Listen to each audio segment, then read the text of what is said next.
Hello, friends. This is Dave Hurwitz, executive editor at ClassicsToday.com, here with our list du jour. And today's list is Romantic Nationalist Masterpieces for Beginners. Essential Romantic Nationalist Pieces for Beginners. Now, what is it? What is it, Romantic Nationalist? First, what is it? Well, first of all, it's romantic. Most of the time. Not all the time, but most of the time. That means a certain directly expressive, emotionally intense, heartfelt, warm, melodic, all of those qualities that we associate with romantic music. But here's the interesting thing. There's a monkey wrench that we throw into the gears here. And that's this. Music history, which is completely wrong, and which is winner's history. That is, it's written by the people who are looking at it later and cherry-picking the bits that they think are interesting, and then assembling them into a linear narrative, which is demonstrably false. That's music history, as it's usually taught, and as we are told to understand it in music appreciation courses. But it's not so simple.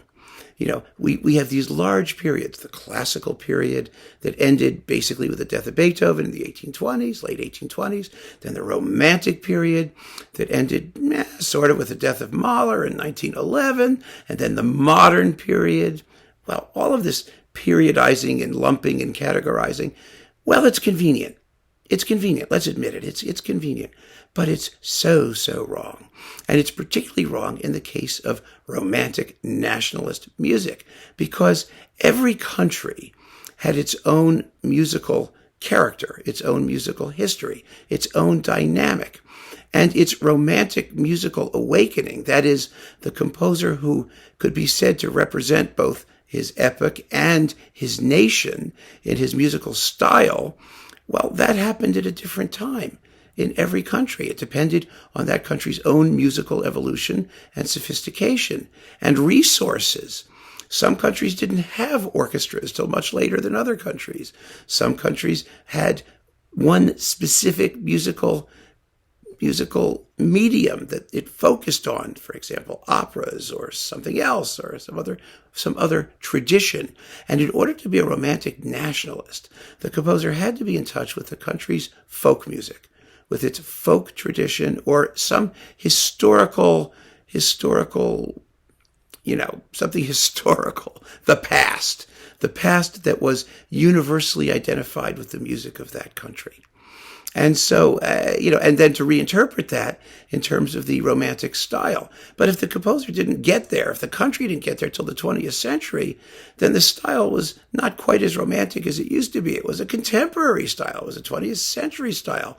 It wasn't a style that we, as listeners, would associate with, the romantic era. But it's romantic music. It's romantic music in terms of its immediacy of expression, in terms of its emotional intensity. It's still romantic music. It could have been written yesterday. So there's romantic, the thing, the style, the aesthetic, and then there's romantic, the historical period, and they're very different. And so in considering this list, as thoughtful listeners, and especially as beginners, it's a wonderful time, if you're a beginner, to not acquire the prejudice of our rather convenient but just not helpful periodicity, our sense of where musical periods are and how to pigeonhole composers within them.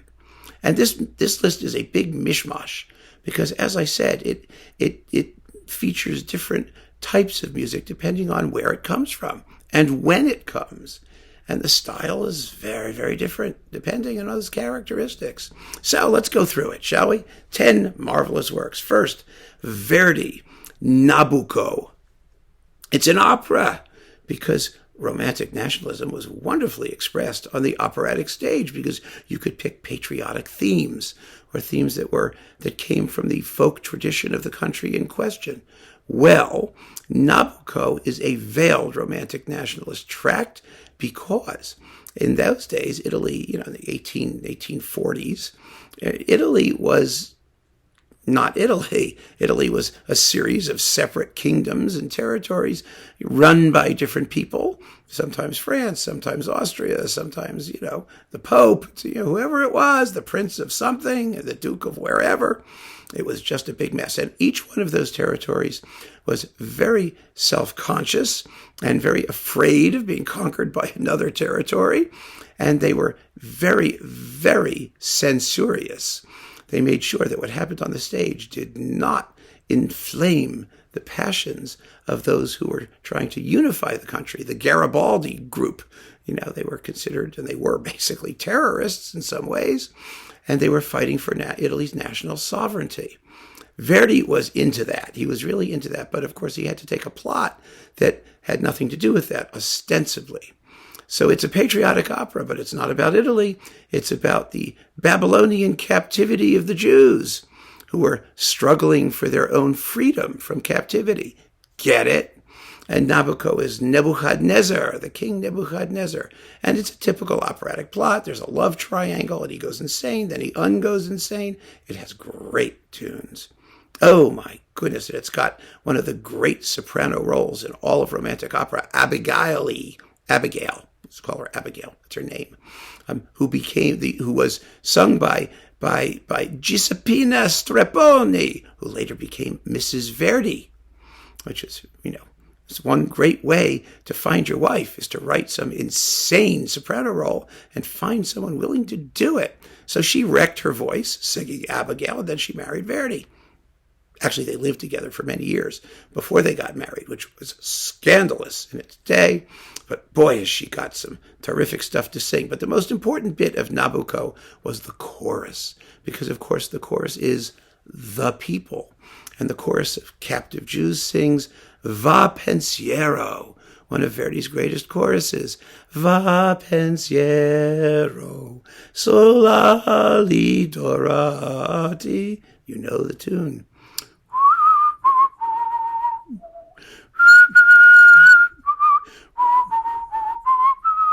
It's a hymn. It's gorgeous. And 10 minutes after the premiere of the opera, everyone in Italy was singing it. It was their unofficial national anthem, the anthem of Italian unification. And when Italy finally did unify, Verdi actually became a deputy. He was in the Senate. He was he was involved there, which is rather cool. So Nabucco, one of the great romantic nationalist pieces. Next, and it's romantic.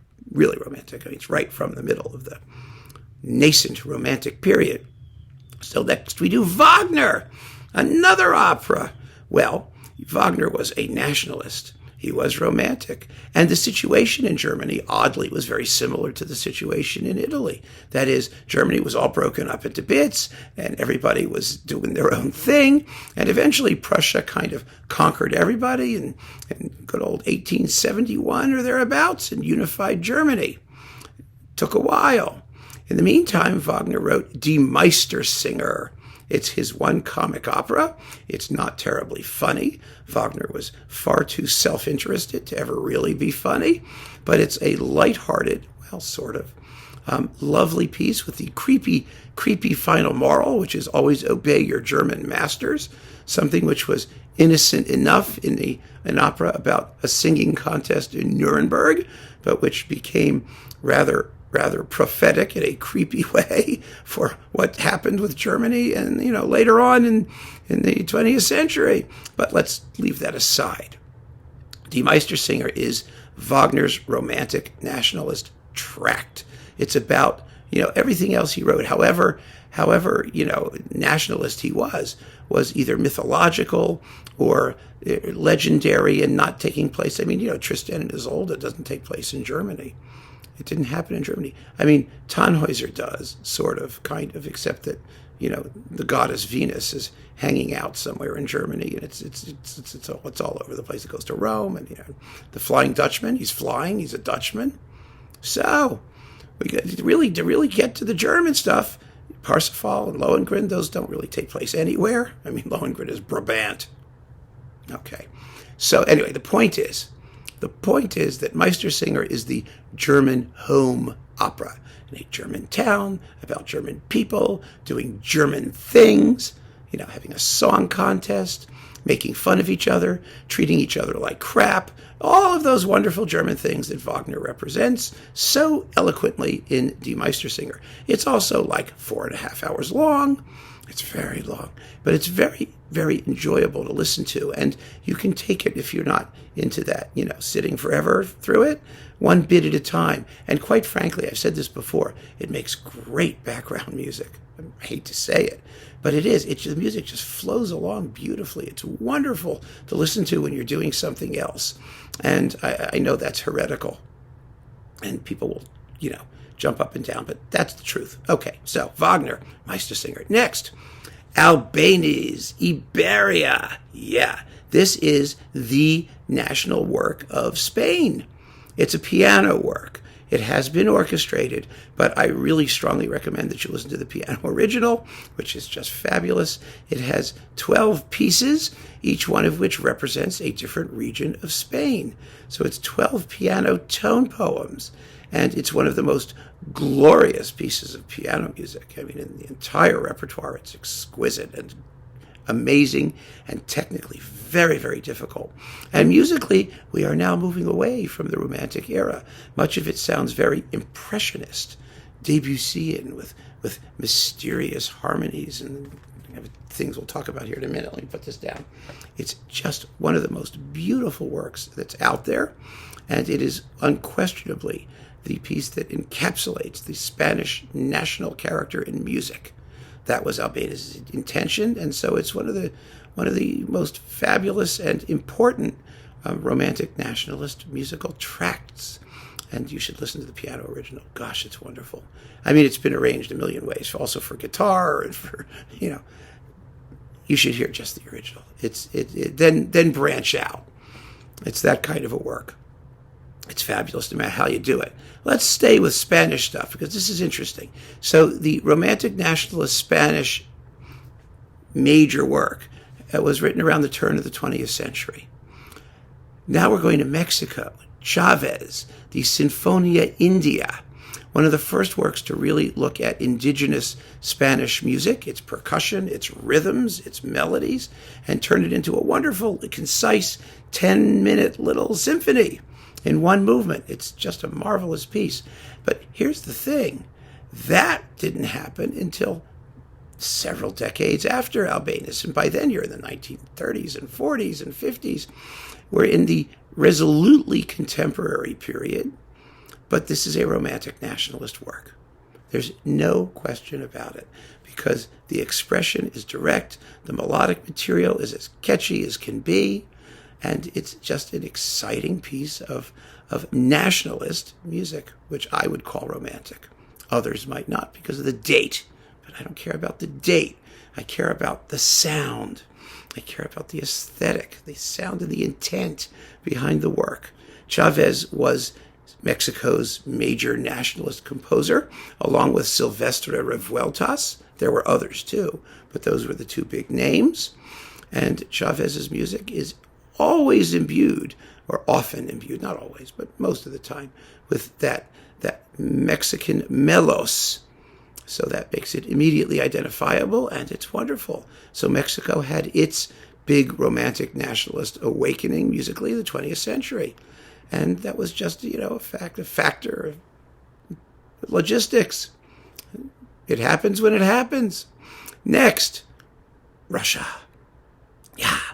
Mussorgsky, Boris Godunov, another big Romantic nationalist opera. This is the Romantic nationalist Russian opera. It's a Russian story. It's another thing where Russian people are doing Russian things. They're illegitimately taking power. They're killing each other. I mean, we know the story. It's very Russian. It's very beautiful. Boris Godunov is a somewhat decent guy trapped by the forces of history into doing some naughty things, but he loves his children, and the country is going to go down the tubes. It's an opera that's as much as it's about the person of the Tsar, it's about Russia, the suffering of Russia, the mess that Russia is, and it's written in a style which is so Russian sounding. It's imbued with the spirit of Russian folk music, Russian liturgical music. It's just one of the great 20th century romantic nationalist pieces. And so you have to be ready, those of you who are beginners, who may not like opera, and may not like opera in strange languages, like Russian, which, by the way, is a gorgeous language. Oh, I love Russian. It's the most beautiful language. I studied Russian. That's why I think that. But it is such a lovely language. It has wonderful liquid consonants and beautiful, beautiful combinations of sounds. You know, Lubov's law, Palubish I kozla. Isn't that lovely? That means love is cruel. You can even fall in love with a goat. Very Russian. Next, let's see, Sibelius. Now, Sibelius's romantic nationalism is really even one of the most fascinating of all, because he invented it. Finnish nationalism the Finnish national character was invented. It's really an amazing thing. Finland was a province either of Sweden or of Russia, and it has a national epic poem, the Kalevala, which you would think goes back to the creaky mists of time. But no, it goes back to the 1840s and 50s. It was written by a guy, Elias Lönnrot. I mean, just written by compiled myths and things. And he wrote this national epic poem, and they adopted it. And so Finnish nationalism was kind of a new invention. And Sibelius, started exploiting it in the 1890s, which was very late by romantic nationalist standards. And one of his best and coolest romantic nationalist works is Luonnotar, which dates from the first decades of the 20th century. It's a tone poem with a voice. It's a combination tone poem and concert aria. It tells the story of the creation of the earth, the universe. It's a creation myth from the Kalevala, and it's a very freaky creation myth. I mean, Luonnotar is this, I don't know, she's a giant thing floating in this vast ocean, and then there's this bird, and this bird wants to lay an egg, and she doesn't have a place to lay her egg, and so Luonnotar lifts up her knee, and she's kind of like a creation critter. I don't know what she is. And the egg bursts, and parts of the shell became the sky, and the rest became the earth, and the yolk became an omelet, and it's a whole thing. It's very, very creepy, very interesting, and Sibelius has a setting which is fabulously primal, wonderfully primal. And what makes it so effective is that it's in perfect sonata form without a development. It has a first subject, a second subject, and then an amplified return to the first subject and second subject. And those two subjects, interestingly enough, very generally illustrate this mysterious, primal, pre-creation kind of world. They don't follow the actual words.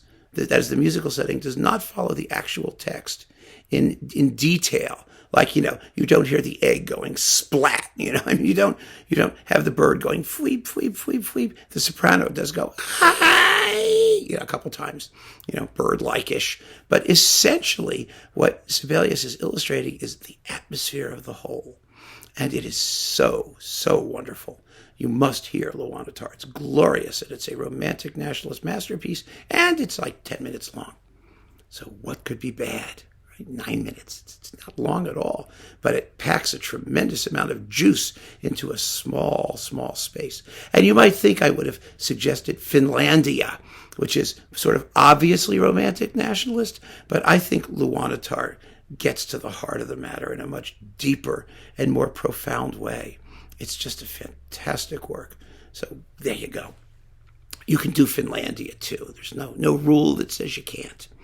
Next, Elgar, Edward Elgar. Well, England was a interesting case because England's orchestral awakening, or its romantic awakening, or its compositional awakening, only happened in the 20th century. It was almost entirely a 20th century phenomenon. It was brought about initially by the composer Edward Elgar. And, there are romantic nationalist works prior to that. by people like Parry and Stanford. There's Sullivan's Irish Symphony, things like that, where people used folk tunes and, there's Victoria and Merry England, that kind of stuff. And that is romantic nationalist in a somewhat, well, let's put it this way. The style is not characteristic of English music because no one was interested in English music, in English folk music, or in English urban music, or whatever it was. The guy who really got it going was Elgar, whose music sounds recognizably English, sometimes imperialistic or Edwardian or whatever, but you know when you hear Elgar that his music is English, recognizably so. And that's one of the things that makes it special.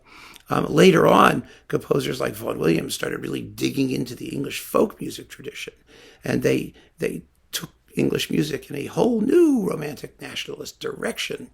But it's a 20th century phenomenon. One of Elgar's great romantic nationalist works is his Cockaigne Overture, which is just amazingly fabulous. It's subtitled In London Town, and that's what it is. It's a portrait of London. And such a marvelous, marvelous exercise. You hear Salvation Army bands. You have, the misty, foggy mornings. You've got beautiful, noble melodies. You see the Houses of Parliament looming on the banks of the River Thames. Well, maybe not. But no one knows how to pronounce cocaine, by the way. It's cocaine, but Cockaigne, he spelled it strangely. But it's Cockaigne, the Cockaigne Overture. Phenomenal nationalist masterpiece. It's got a big organ coming in at the end. It's got all that pomp and circumstance stuff. Oh, God, it's wonderful. Absolutely wonderful. Now we go to Iceland. Now, Iceland is a tiny country with a tiny population of a few 100,000 people, and it took a while before it found, it birthed a nationalist composer who was able to write music that represented the Icelandic folk tradition, because nobody knew what it was and nobody cared until Jan Leifs came along and started doing it up. Ooh, baby. And he wrote this 4-movement masterpiece, a Saga symphony. The Saga, each movement is something taken from one of the Icelandic sagas, those wonderful mythological sagas, which are fun to read, actually. And, they're all about people running around pillaging and killing each other and that kind of stuff. And this symphony is based on the rhythms and the intonations of Icelandic folk music, which is very primal. It's very primal sounding. It sounds like medieval polyphony. If you've ever listened to the first pieces of church music from the 1200s, from the Paris school, organum, they called it. The composers were Leonin and Perrotin. And they did this sort of, parallel fourths and fifths. It sounds extraordinary. And Icelandic folk music does the same thing. And Leifs absorbed it into his Saga symphony. It's also rhythmically very heavy and full of emphatic accents. It's strange music. It's music like you've never heard anything before. And at the time that Leifs wrote it, he was living in exile. Well, not in exile, but he wasn't living in Iceland because Iceland had no musical infrastructure. And they certainly couldn't play this music. Now they can, yeah, but it's only been in the past few decades that his music's been performed much at all because no one had an interest outside of Iceland and no one in Iceland could do it because he wrote for enormous orchestras. It's very technically difficult. He's using the entire apparatus of the contemporary musical orchestral culture. And so, you might call these works primitivist as well. Remember I talked about primitivism as a modern phenomenon where you use an enormously sophisticated orchestral apparatus to express music that is as primal as it comes? Well, Leifs is that too. But, music is messy. You can be primitive and you can be a romantic nationalist genius. And the Saga Symphony is definitely one of those things. And the Bis recording, which is the only one there is, it's on Bis, and it's stunning sonically. Even he uses sledgehammers and ancient Viking brass instruments. It's called a lure. They look like, well, who knows? And they go, oh my goodness. What an amazing work. And last, no, we're not last. We have 2 more, pardon me. Semi-last. The almost last is, well, this is a classic that you would kill me if I didn't mention. Smetana, Ma Vlást. Yeah, I mean, this is the Czech nationalist piece. It's like Ibéria. It's a tone poem. It's orchestral. It has 6 movements. Each one represents some other aspect of Czech geography or history. The places are Vyšehrad, the fortress on the Charles River, going into the, Charles Bridge, whatever, on the Moldau, the Vltava River. I think the Charles Bridge goes over the river. But the Vltava River, the Moldau, which is the second movement, but the first one is the fortress. And it begins with bardic harps telling the story of Czech mythology with a tune that will come back in these symphonic poems. They're united by common themes. It's wonderful. Then we get the Moldau, the river, which everyone plays separately, that has the big tune that became the Israeli national anthem. Do do do do do do do do ya da da ya da da da da da da da da. I don't know if that's the Israeli version or Smetana's version, but it doesn't matter. And then you've got Sharka, the Amazon princess who winds up falling in love, and then they all kill everybody and because she gets jilted and she's a bad sport. And, oh, it's wonderful. And then you've got From Bohemia's Meadows and Fields, or From Bohemia's Woods and Fields, or something like that, which is a big nature poem. And the last two, Tabor and Blanik, which are related and deal with the period of the Hussite wars. And you get to hear, the chorale, dum bum ba ba ba ba bum, which is in Dvorak's Hussite Overture. Ye who are warriors of God, that's the thing. And it ends in a blaze of triumphant glory. What a great work. A fantastic work. Heroic and brilliant and just dazzling, and the most marvelous gift to a nation that any composer probably ever gave it. Really, it's stunning. Stunning piece. So Smetana's Vlást, the whole thing, not just the Moldau. It lasts about an hour and 10 minutes, actually, complete. The entire Shmagegi, an hour and 15 minutes, somewhere in there. But it's glorious. And you can listen to it in bits. I mean, you can.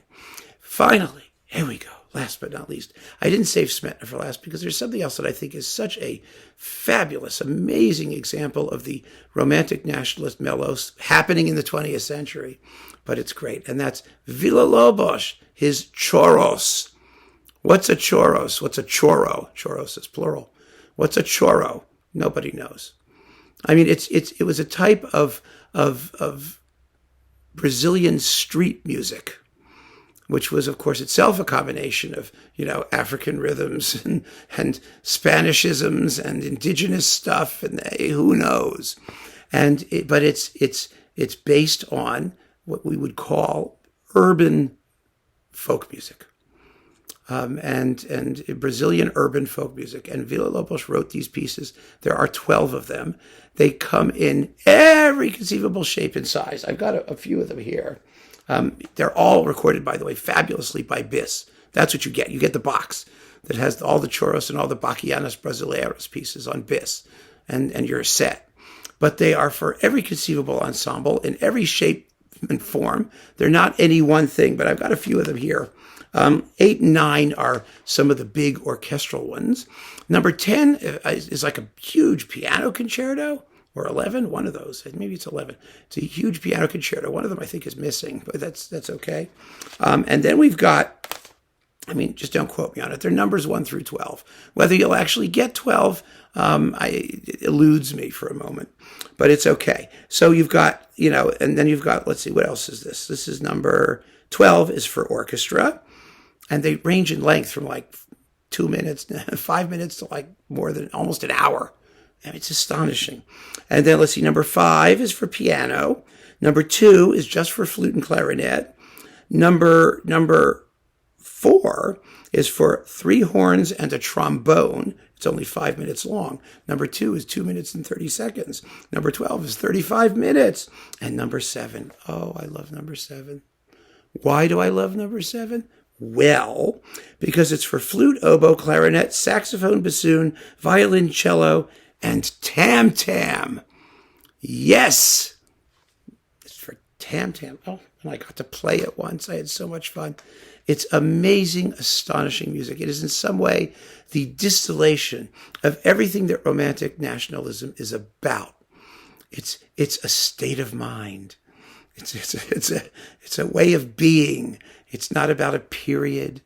It's about a place. It's about a culture. It's about immediacy of expression. It's about representation of the composer's own ethos, the melos of a people, of being. It's just a wonderful, wonderful bunch of stuff. And so this incredible mélange, this strange mix of pieces, everything from solo piano pieces to opera to chamber music to orchestral to everything, it's all part of, the great chain of musical being. And it's a wonderful way, actually, for you, seriously, to encounter a tremendous amount of music in different styles, by different people from different countries, all related in some way. And that's a good way to think about music. You think about it by how it sounds, not by what people tell you it is, but due to extraneous factors. Listen to how it speaks to us and what the way that it speaks to us has in common with other works of that type. Because I think once you get into the romantic nationalist concept, it opens a whole world of music, a tremendous amount of music to you that you'll have no problem absorbing immediately. So keep on listening, friends. Thank you so much for joining me. Take care.